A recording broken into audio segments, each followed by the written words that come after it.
Good evening, Mother. Good evening, Merle. Good evening, everyone. I met Mark in 1971 when I came to La Tourelle, shortly after I moved to Colorado Springs. I had read a book, The Brother of the Third Degree, and I read about the White Brotherhood and the retreats. And this fascinated me, and I said to this friend of mine that gave me the book, "What is this White Brotherhood?" And she said, "I don't know, but they say when the student's ready, the teacher appears." So I said, "Well, you tell the teacher to show his face, would you?" So I moved to Colorado Springs, and about a few weeks later, she called me from Minneapolis and said, "I heard about the White Brotherhood. It's called the Summit Lighthouse. It's in Colorado Springs. Call this number and talk to Elizabeth Clare Prophet." So I called the number and I said, "I want to speak to Elizabeth Clare Prophet." So somebody got Mother on the phone, and I said, "I'm looking for the White Brotherhood." She said, "Well, come to the meeting Sunday night." So I went to the Sunday night meeting, and there was Mark. And someone took me into the sanctuary, and they were singing The Great Central Sun during the sacred ritual, and I started singing this with him. And I'm looking at this man, and I said, "Well, he's an ordinary sort of a guy." And then he started talking, and that changed my mind. But we always looked forward to going to the Sunday evening lectures, his Sunday evening services. He always had a message for us. But he would pull things on us. And he always knew what to do at the right time.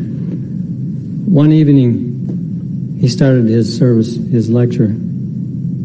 Suddenly he stopped and said, "Let's sing a song." So we sang the song, and 3 people in the front row got up and walked out. He said, now that that's taken care of, let's go back to the service. He said, "You know, these people didn't want to be here, and I had to find a way to let them leave graciously." That's the way he would do it. We always enjoyed his fireside chats. After the service, we would sit in the family room, and he would answer questions. And this was a great time. And he would just talk and answer every question. And it was the greatest time in the world. I remember one time after a service, this was on a Wednesday evening, I happened to be downstairs with a couple of other people, and it was 20 below zero outside. We'd had a lot of snow, and this cold weather was just persistent. And he said, "Oh, this is going to stop." He said, "I called it off." And I hadn't known him very long, and I looked at him, and I said, "He's serious." The next day it warmed up, and the spring came. But he would pull these things on you suddenly. But it always seemed to be something he had to say. After a while, Margie was my girlfriend at the time, and she started coming. One day he said to me, we would come to the service together quite a lot. He said, "You know, that's a pretty nice girl you have there." I said, "Yeah?" He said, "You ought to do something about that." So when we decided to get married, he thought that was really neat. He said, Florence told him, and he said, "Do you think they'll let me marry him?" And when we were married, he said he thought that was the neatest thing. He really got a big kick out of that. But when he ascended, he was still around. And the experience of his ascension, the experience of it all was something one could never forget. A few days before he ascended, this was on a Wednesday, I was downstairs, and I used to go down and treat the staff sometimes on a Wednesday afternoon. He walked in and he talked for a little while, and then shook my hand and said, "Well, it was good to talk to you." And he walked out, and something sounded like he said goodbye. And the following Monday he ascended. And then I realized what had taken place there. To tell you about my experience with Lonello after he ascended, one day I was called in James McCaffrey's office on some issue, and I said, "Well, I better talk to Mother about this and to get this whole issue straightened out." And he said, "Well, call her."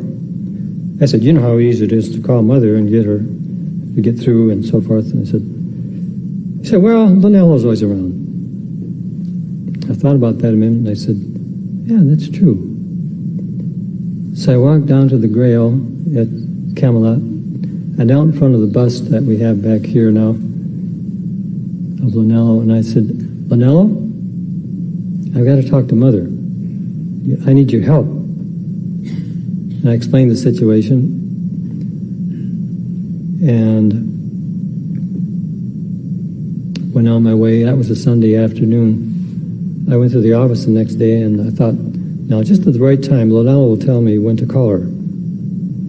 So about 11 o'clock in the morning, the secretary said, "Mother's on the phone." So I talked to her for a minute about something she wanted to ask me, and then she said, "By the way, did you want to talk to me?" I said, "Matter of fact, I was just going to call you." But one more time, something happened regarding my office situation. I was practicing at the time in Pasadena on a Saturday afternoon, and I said, "Well, I've got to call Mother and get this straightened out." So I tried, and without success. I couldn't get through the secretaries, or they couldn't put me through, or whatever happened. So after the St. Germain service, I went home and I wrote a letter to Lonello.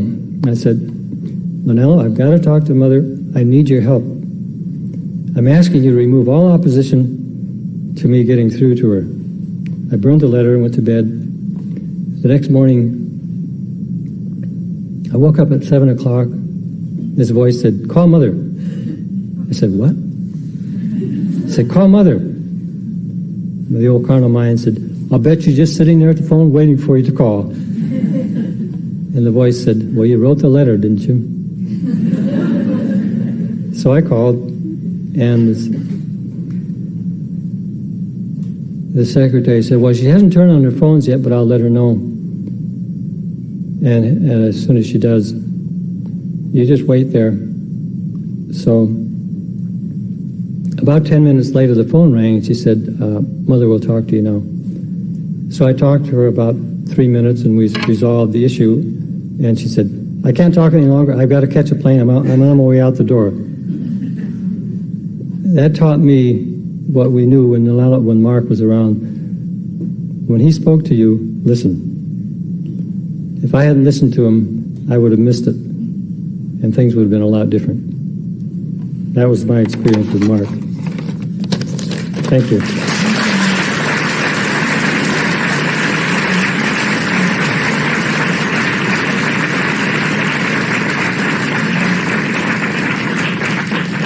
Good evening. My name is Andrea Celesto.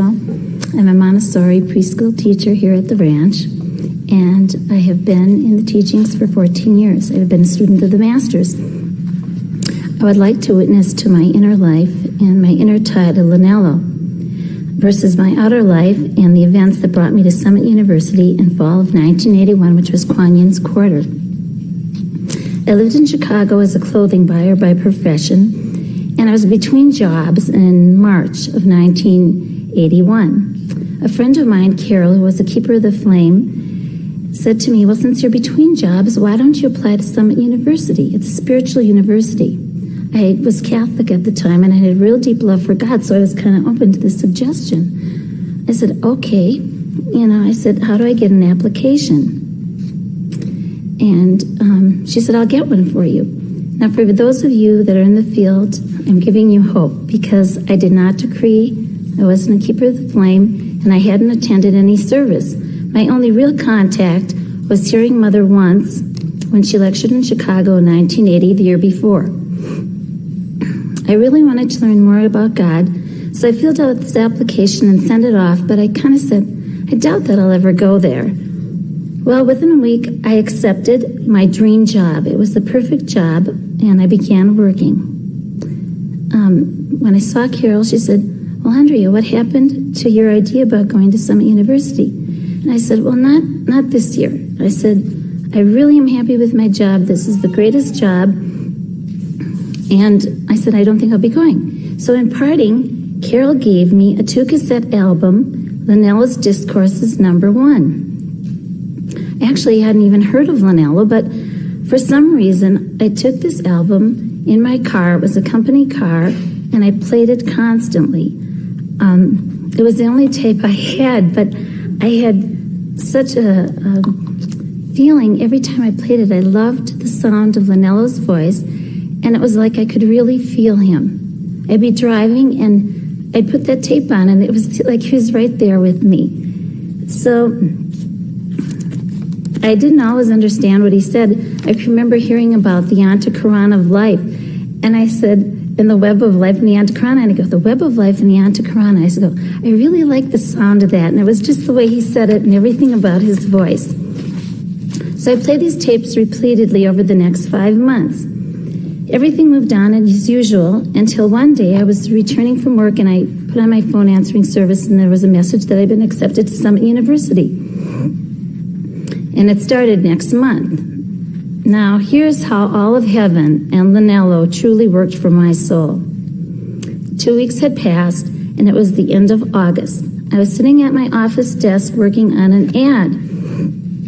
My boss came in, and he said, Andrea, plan to go to New York on Sunday. And this voice said, I don't think so. But I actually turned around to look who said it. I mean, I know it came out of my voice, but out of my mouth, rather, but I didn't really know what was happening.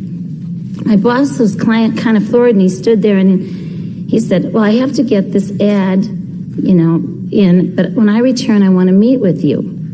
I sat at my desk absolutely frozen. I didn't understand why I said this, what was going on. I was really just saying, how am I ever going to meet with him? I don't know what I'm going to say to him, because I really don't know who said that. So 3 hours later, he returned, and I stood before him in his office, and he said to me, when I interviewed you 5 months ago, you told me you didn't do drugs. I thought that was kind of funny, because he probably thought I had flipped out. He also said to me, you said that you can make a commitment to this job. Now tell me, what is going on? I then heard myself say, I don't know. Perhaps a part of me really wants to go to the spiritual university. I said, I've been accepted, and it starts next week. When I look back at it, my boss was most kind, because he told me to go home and think about all of this and have an answer for him in the morning. Now, on the outer, I had no intention of quitting my $40,000 a year job. And 15 years ago, that was good money. I just, there wasn't even a question. In that morning when I'm driving to work, I played my Linnello tape. And then for some reason, I put the tapes in the cassette album and took it with me. Now, it's been in that car for 5 months. I've never taken that tape out of the car. And I took it into the office, and then there was the meeting. So it was a great surprise to me what happened at this meeting, because my boss called me in, and I go, well, here are the keys to the company car. Here are my business charge cards. Here's my expense money. I said, and will you give me a 3-month leave of absence? He was so shocked. He said, absolutely not. But believe me, at that time, I was shocked too. But today, I'd just like to witness to all of you that it was truly Lanello, the love of Lanello, and really the works of heaven that brought me to Summit University that next week. Thank you.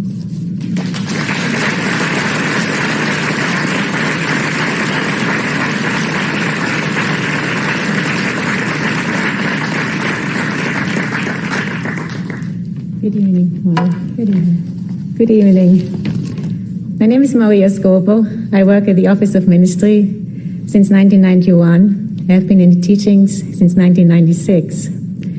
I'm delighted to share with you a story, just a little vignette that is very endearing to me. It is a testimony to our beloved Lanello, who is known as our ever-present guru. I call him our everyday guru. Lanello has become to me the father who loves his children. And so my first experience I had with Lanello was a deep heart contact the moment I heard his voice during the Jesus Vigil with this beautiful rendition of the poetic prayer, "It is finished." His voice touched me so deeply, and my inner child cried out, "This is the Father I have longed for so long." Ever since, Lanello has become the father which my father could not be to me. My earthly father could not be. My friend Judy introduced me to one of these fatherly aspects of Lanello on our first trip together as we traveled through Canada for a visit to Banff. In the parking lot near the Radium Hot Springs, Judy suggested that we make a call to Lanello and ask him to guide us to a restaurant that serves decent food. The night before, the meal was rather mediocre, and the waitress was not of the friendly kind. Well, I replied, no, we cannot do this. The ascended master, we cannot ask the ascended master for such trivial stuff. At that time, I was pretty new at the teachings. Judy immediately set me straight and told me how lovingly Lanello always takes care of his staff. When they go on stump, they never have to worry about food. They never have to worry about lodging or any such thing. They just call on to him in the morning, and he provides for them. So, reluctantly and still a little embarrassed and bashful, I agreed to ask Lanello for his assistance. But Judy, I said, you have to begin. I cannot make this call on my own. So she said, in the name of our Holy Christ self, beloved Lanello, we call unto you to provide some decent food for us tonight. Now, we were standing in a parking lot, mind you. She says, I really feel like having Chinese stir-fried. I haven't had it for a long time. And in a nice place with no smoking and at a reasonable price. Okay, I said, and beloved Lanello, I would like to have fresh fish if possible. Also, could we have some nice classical music? And as an afterthought, a friendly waiter or waitress. And we closed Lanello, thanking him for his love that he gives so freely to his cheerleaders. Well, later that evening, we came to Lake Louise and checked in a hotel and asked for recommendations for a place to eat. The receptionist sent us to a Chinese-Japanese restaurant, which was located in a small shopping center in the center of town. The restaurant was beautifully decorated. As you may guess by now, Judy got her Chinese food, and I got my fresh fish. And the waiter was the most charming young man with whom we engaged in a very friendly conversation. He was born in Germany, which was, of course, delightful to me, since I'm a native German. But suddenly Judy says, Maria, do you hear what I hear? And I said, yes, some beautiful music. She says, it is Greensleeves. And explained to me, I didn't know at that time, that Greensleeves is Lanello's musical keynote for his etheric retreat, which is over Bingen am Rhein in Germany. Well, you can imagine what amazement this enkindled in me.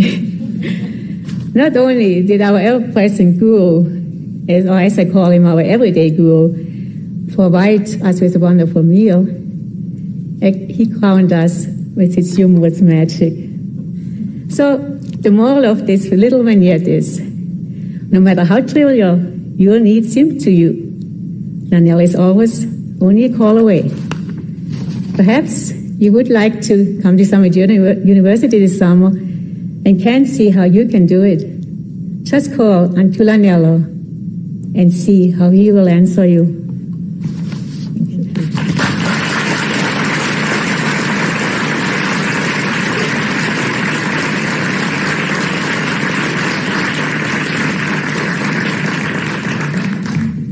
Good evening, Mother. Good evening.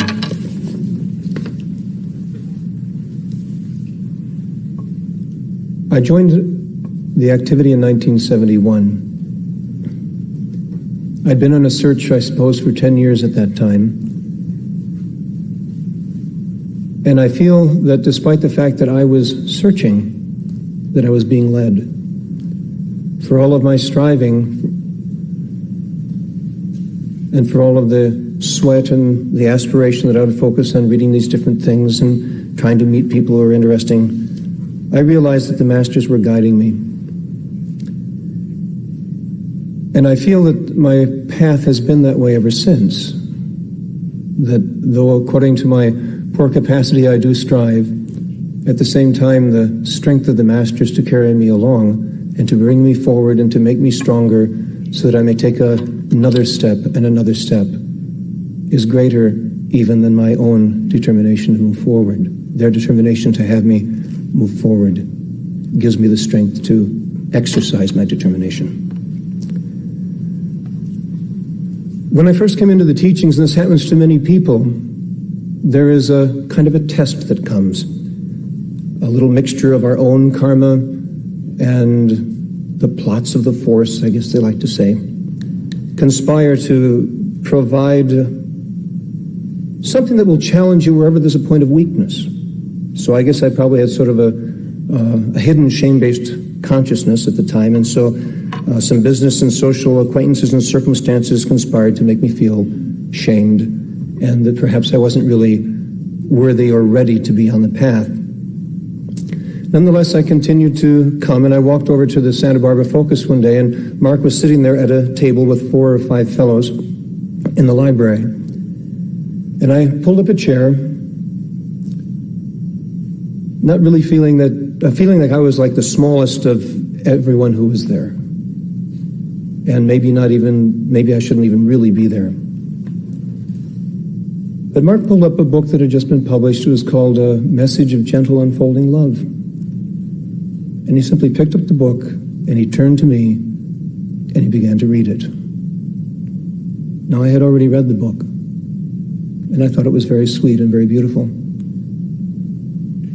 But when Mark read that book, he poured his heart and his being into it, and it flooded me, and it flooded my soul. And I can't say that the sense of being smaller was exactly dispersed. But I would say rather that his love was strengthening. And I understood that I did have my own karma. And I understood that there were people who were far ahead of me on the path. And I understood that they loved me and that they were working on the inner for me to also step forward and make progress on the path. So I think it's what St. Paul would call edifying. Mark's love was strengthening. There wasn't a drop of sympathy in it. He didn't say, oh, poor boy, he had these little problems. That wasn't it. But as I stood there and received it, as I sat there at the table and received this love from Mark, I realized that I was going to be able to continue. I would be able to move on. I would be accepted, not for any more or any less than I was, but that where I was accepted, and I would be allowed to move on. That, I think, is the single quality in these teachings that I most love. There's not sympathy, but there is love. If I have an aspiration, it is the aspiration to allow my heart to be purified and strengthened and accelerated to the point where I can also share with others that love that makes the world go round, that love that holds the universes together, and that love that can hold a little soul in pain together until that soul is strong enough to move forward on its own path. When I first came to work, I was working at the Four Winds Organic Restaurant when I came to work on staff in Colorado Springs. I was working at the Pots and Pans station. It was at night, and it was after a long day. It was about 10:15, 10:30 at night. And it seemed as I was washing the pots and the pans and the water was sloshing down the drain that I was going down the drain with the water and the grease. I was really down in it. And so much so that I was actually leaning over, doing the pots and pans. Now, I could feel that Mark had walked into the building because he had a very strong, beautiful aura, and you could always feel that. And usually I'd kind of perk up and I'd say, oh, Mark's here. And this time I said, well, Mark's here.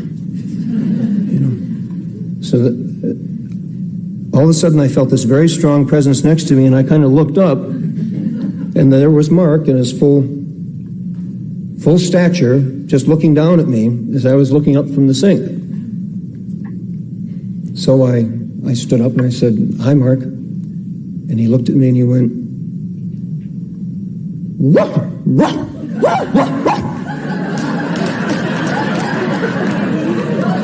And of course, I laughed. And he says, now let that be a lesson to you, young man. Don't take yourself too seriously.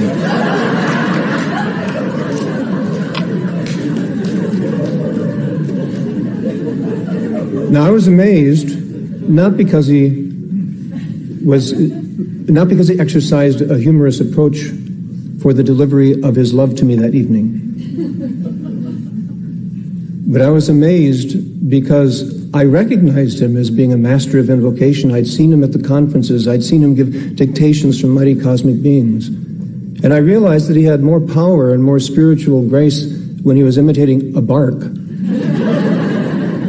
than the great pontificating fellows that I had run across in my earlier searches. Mark's an ever-present guru, and he's an ever-humble friend. And that very humility that recognizes God within and God within each one is the most empowering aspect that I have ever seen in anyone, whether they claimed to be powerful of their own or of God. I want to witness about Summit University too, because at Summit University, you come to a retreat. You're able to leave the world behind for 8 or 12 weeks, and you can bask in the light and the grace of the presence of the Master. Now, this is the presence of the Masters with us. As Alex was saying, they sit in the chairs, they walk with us. And it is also the presence that is held by the Lamb, by our dear messenger. And I am grateful for this blending of heaven and earth here at the Mystery School, Maitriya's Mystery School. I remember at the end of the St. Germain's Quarter, which I attended, we were all feeling so high and so grand. So much of our karma had been set aside for a period, and so much of it had been transmuted by the work that we had entered into. And the etheric was tangible. And after we finished this one day where we all sat around and decreed all day, and we went through this marvelous clearance where, and this is a part of every session at Summit University. There comes a time, a great crescendo of the spiritual work that you and the masters are doing together. And there's a special time for a clearance, for a clearing of the soul. And after we had finished that and our class had gone through this, we were leaving and shaking hands with Mother. And as I walked up, I could see Saint Germain where Mother was. And as Mother spoke and she said, that was some great decreeing, I could see that Saint Germain was speaking with her. And I said, well, you're my teacher. And she simply smiled, he simply smiled. But as we shook hands, I could feel the hand of Saint Germain. Now, this kind of tangible presence of heaven is what Summit University and these teachings and this path is all about. Our goal is to help build, to help anchor that spiritual great golden age of Saint Germain, so that the time will come again when the Masters walk with us on the streets of our cities.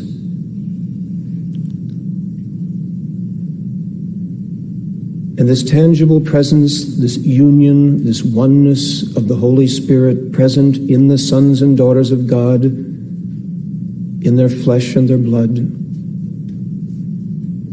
is the future that I look forward to because of what Lanello laid down for us, what Mother sustains for us, and what we have the opportunity to pick up as the gifts and the graces that the Holy Spirit gives to us. So I hope that you will take advantage of the opportunity to come to Summit University. It was one of the highest moments of my life. It's 20-some years later, I guess, about now. And I'm still striving to return to that place where the Masters gave us a moment in time and space to dwell in heaven. And now I know that by following the path and continuing, as we all may do, that heaven can be where we walk. Now, I'm not there yet. I don't see the Masters in a daily walk at all yet. But I'm feeling their presence more and more. More and more I'm sustaining my own inner path. More and more there's a surrender unto the grace that is held for us. So I welcome you to come to Summit University, to apply yourself with your heart and your soul and to climb to a higher point in the mountain than you've probably been in this life, at least, maybe many, many, many lifetimes. And then you will have the tangible experience that you can take with you on your path of how heaven may dwell on earth where you are. Mark is inspiring, Mark is empowering, and I hope that his love will move through you for those who will look to you for their path. Thank you, Mother. Thank you, Patrick.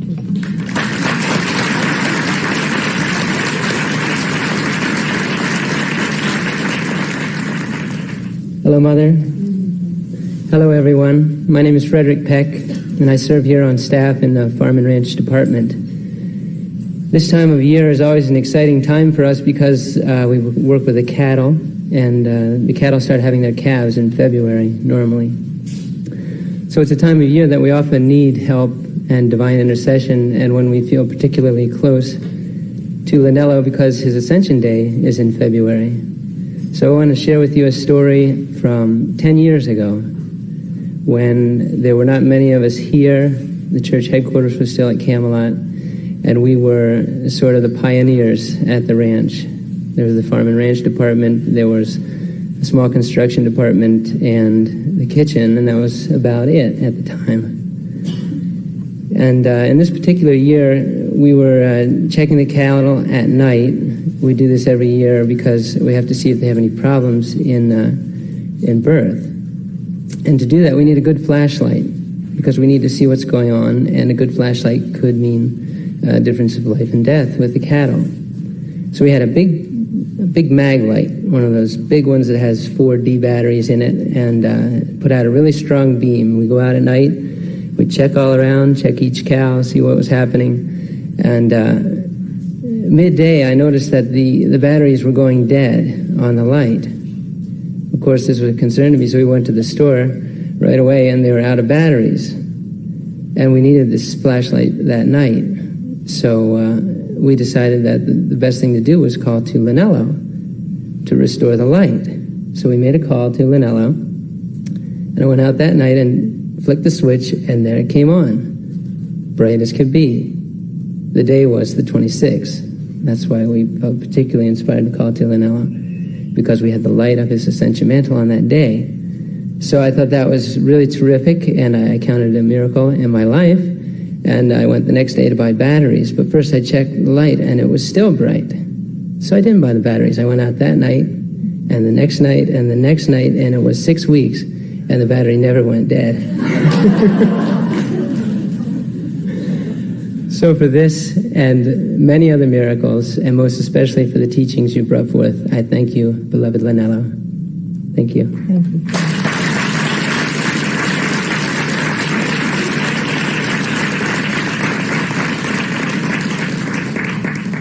Good evening, Mother. My name is Alberta Fredrickson, and I'm very happy to say that I get to live in North Glastonbury. 10 years ago this month, on February 22nd, I became a Keeper of the Flame in Santa Cruz, California. Occasionally, I think about how my life is now, and I like to think about what it might have been like if I had never had the opportunity to be in contact with the teachings of the Ascended Masters, or Summit University, or Summit Lighthouse. And I owe this opportunity and every blessing that's occurred since then to Mark Prophet, our beloved Linello. Although I did not have the opportunity to know Mark when he lived among us, I am so grateful that he responded to the call. Mark received the call from God and from the Master El Moria to found the Summit Lighthouse. And because he did, he answered the call, we're all here. And so it's profound to me to think about what it would be like if we were not all here. If he had not responded to the call, we would not have the dictations and the published pearls of wisdom. We would not have prophecy to direct and guide us. We would not have the marvelous gift of the violet flame that is really the cosmic eraser to help us undo all those things that we wish we had never done. And we would not have Summit University either. And this is one classroom that your soul really does yearn to get into, even those of you who may have felt that school was not a place you enjoyed. I personally would not have the sense of purpose to my life that I experience now. I might still be wondering, why am I here? And I might be really bewildered by what looks like a really crazy world gone wrong. And I think that sometimes my faith might be fairly shattered by watching what's going on in the world if I didn't have a greater understanding that I gained at Summit University about how God's mercy really works through cosmic law. Summit University was a wonderful experience for me. Another very practical wonder of Summit University is the opportunity to really give up and surrender habit patterns and momentums that you want to get rid of through the clearance process. And I can say to you that there are a couple of troublesome things that I carried with me for a long time that I have been able to surrender by God's grace and by the Master's intervention in these clearances. Almost certainly, I would probably still be in California, although you never know what might happen when you don't respond to the call of the Masters. I left California in December 1988 in response to St. Germain's call to be no longer on these coastlines by the end of that year. And when I left California, 10 months later exactly, the earthquake struck in Santa Cruz, and 3 people were killed approximately 50 yards from where I worked every day. You never know. When I left California, I had an outstanding career position in work in a sacred labor that I love very much, and I came to Montana with no job, and basically without the prospect of being able to continue in my chosen profession and in my sacred labor.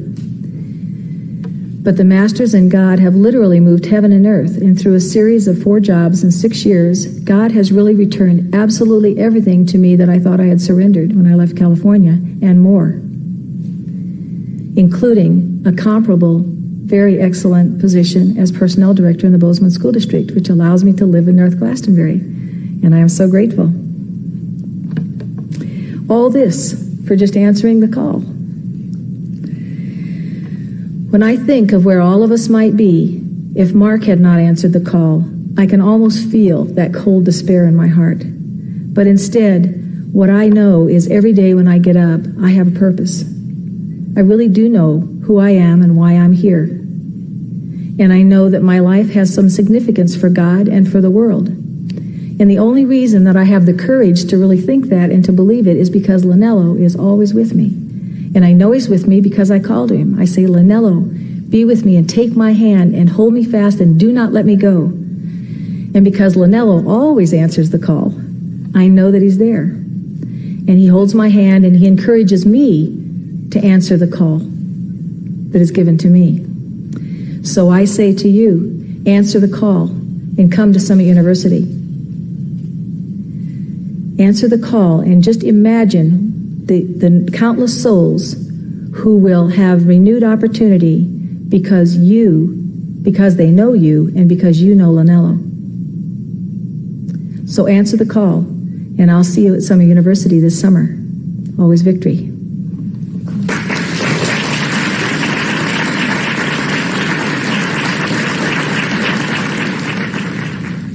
My name is Robert Beasy, and I work in the construction department.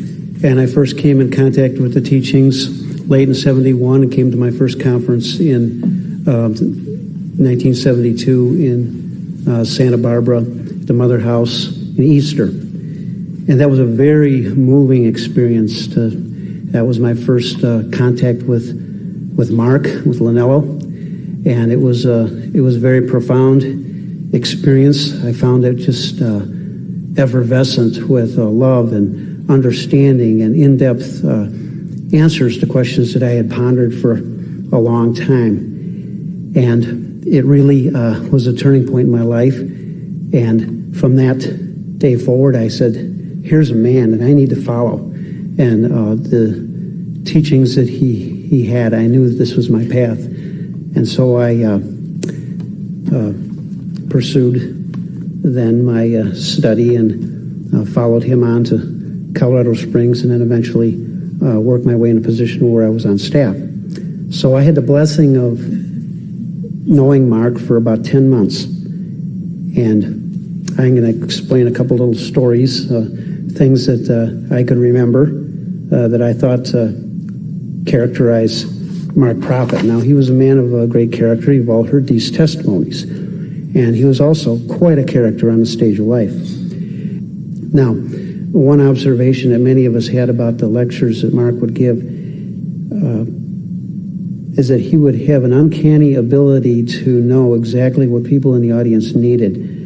You'd be listening to a lecture, it would seem like he's making various digressions, and then he would come back to subject matter. And then afterwards, you would be talking to people who said, wow, I had this burden, this thing was on my heart, it was a problem for me, and Mark knew exactly what to say, and he answered my question there he would look out at the audience, and he would just absorb whatever people's problems were, and he provided, through the Holy Spirit, he provided those answers. He was deeply concerned about reaching people, and I remember one time after a Sunday service, he came and sat down at a picnic table where I was in the backyard at La Terrell, and he just leaned over to me and he says, what did you think of that? Was it all right? What do you think of that lecture? And I just thought, wow, I was astonished that he would ask me, because I was kind of a new guy on the block, and I was just one of the guys. And I told him, I said, well, it was really something that was profound. It had the same kind of meaning to me as if I had heard something like the Sermon on the Mount. And I told him that. And he was very sincere. He said, well, I just wanted to be sure that I was getting through to people. And I think that Mark didn't necessarily always realize how connected he was to the Holy Spirit, because it was just an everyday thing for him. He was, it was natural. It just came so naturally. Earlier, Dr. Boma mentioned about the family room gatherings. I thought these were very meaningful to me. We'd get together sometimes after the service, and he would just encourage people to come out with any kind of a question that they had, and it gave him a forum for bringing forth some wonderful teachings. And these are addressed in the sermons for Sabbath evening that we have on tape. I had an experience that was a bit uplifting. When I was working down at the Four Winds, I worked down there as a baker. And Mark Prophet came in the back door, which was customary. And he came in one morning, and I looked over at him, and my thoughts were, boy, he must really be wiped out, because he's been fasting for over a week now. Boy, he must really be wiped out. And he just came over to me, and he just walked right up to me, and he says, "Hey, how you guys doing?"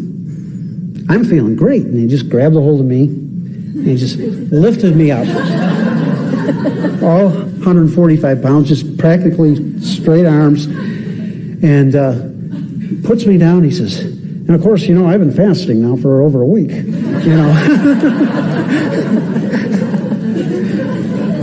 I thought that was pretty good. He knew how to make a point. One time I had an experience. I was out by the gatehouse, and I heard Mark talking to somebody outside, and all of a sudden he just bellows out. He just says, "Who did this to this pickup truck? Look at this terrible thing. Look at this. Why wasn't I informed? What happened here?" And look, I was inside, and I realized that I was the one who dented the pickup. I was the one who did the damage. And I says, "Uh-oh, I better face the music." And I paused for a moment rather fearfully, and I thought, well, I reported it to Jim McCaffrey, and that was a procedure, so maybe I don't have to go out there. And then then this light of my conscience, just started going off, and it was probably the mantle of Lanello's presence there. And he says, it was like, "This is a test. I repeat, this is a test." Like the emergency broadcast. There I was. So I ran outside. He says, "Okay, I did it. I'm the one." And I explained the whole situation to Mark, and of course I had a lot of anxiety, and he just turned to me with a very gentle, understanding, but firm kind of a voice, and he says, well, Beezy, you're just going to have to be more careful. You're just going to have to watch where you're going from now on. And that was it. That was the message I needed. And of course I breathed a sigh of relief, and I reflected upon this, and what I realized that he was very masterful in metering out his words and dispensing the energy that a person needed for their instruction or for their discipline.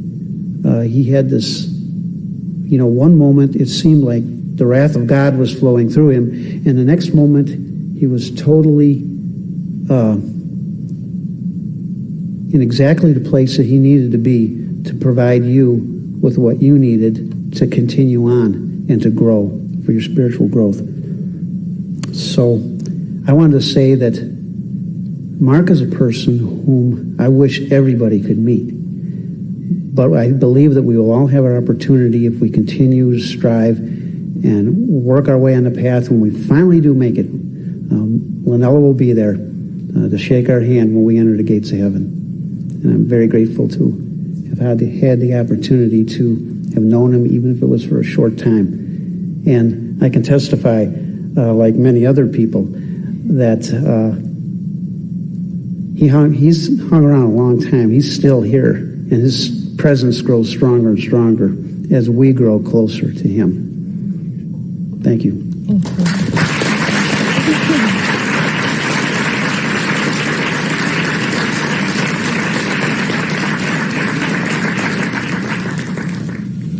Hi, Mother.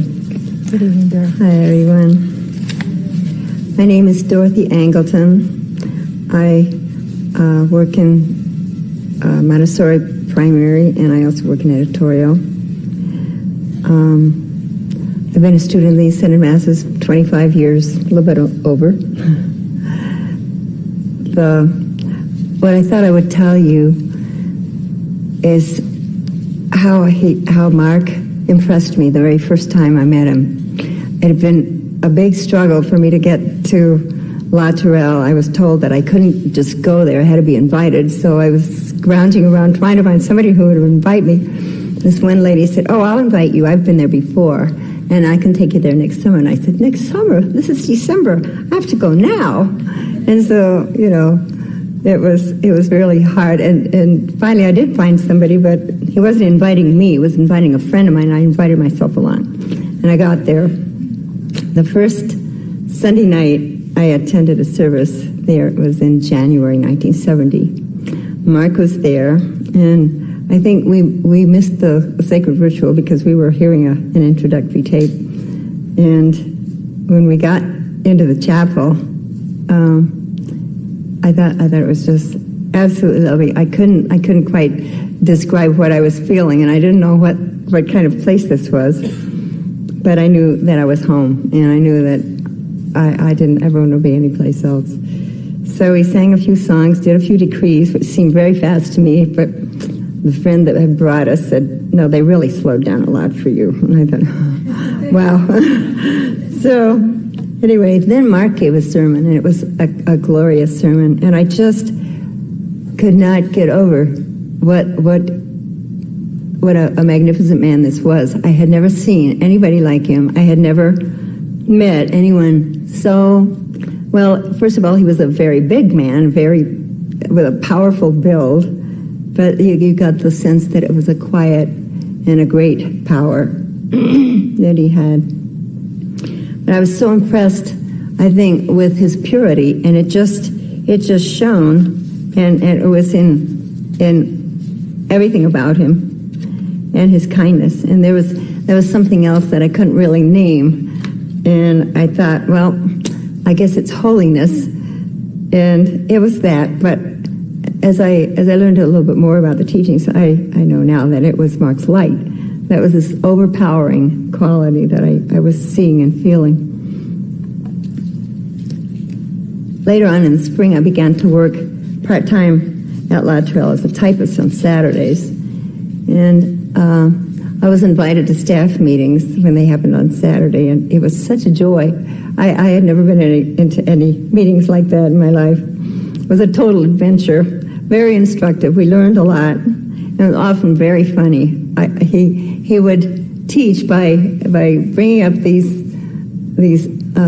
people from his childhood, his boyhood, his adolescence, and they had the strangest names I had ever heard. I mean, Mrs. McGillicuddy is very tame. It wasn't anything like that. They were really peculiar. But he remembered everything. He remembered every situation, and he had always a situation to bring into his story and his teaching, which really brought the point home. We never forgot them. But it was a real joy to see him in action with the staff. It was a delight.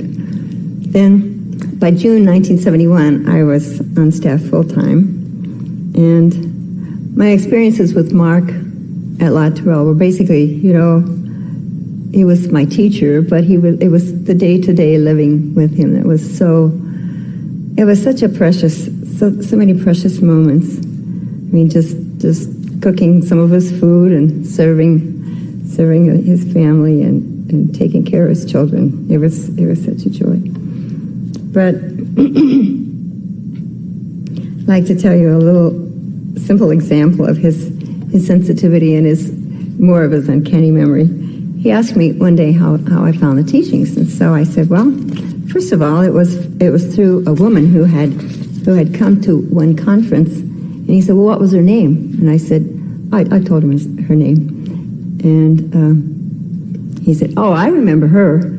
She came to one meeting of a conference, a July conference, 2 years ago, and She has black hair, pointed features, and she wore a black dress. And I said, Mark, that's exactly how she looks. How can you remember her just with one meeting 2 years ago? I said, you see so many people. He said, oh, it was easy. She sat like this the whole time, and she glared at me. So, he knew that woman.